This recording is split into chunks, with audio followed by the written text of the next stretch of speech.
Hello, my name is Michael Bagnier. I'm the export manager for ekey biometric system GmbH. We are an Austrian company based in Linz, and we develop, produce, and sell fingerprint solutions. This year at the Amsterdam ISE, we are introducing our newest integration.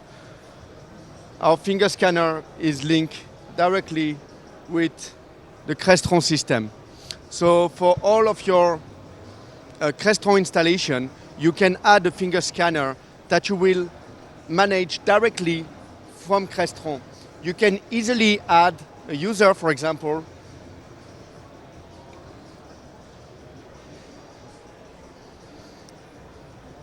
You can choose, and you can enroll the finger of your choice for this user.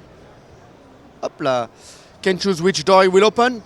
You can schedule the time he can open it. It's like access control, of course. And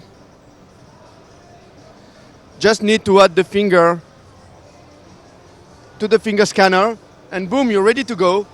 So every time you will swipe your finger, you will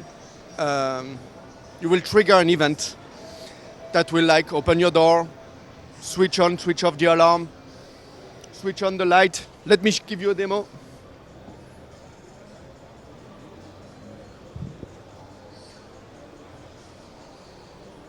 And that's it. Thank you very much, rAVe. Oh, our website is www.ekey.net. Ekey, E-K-E-Y.net.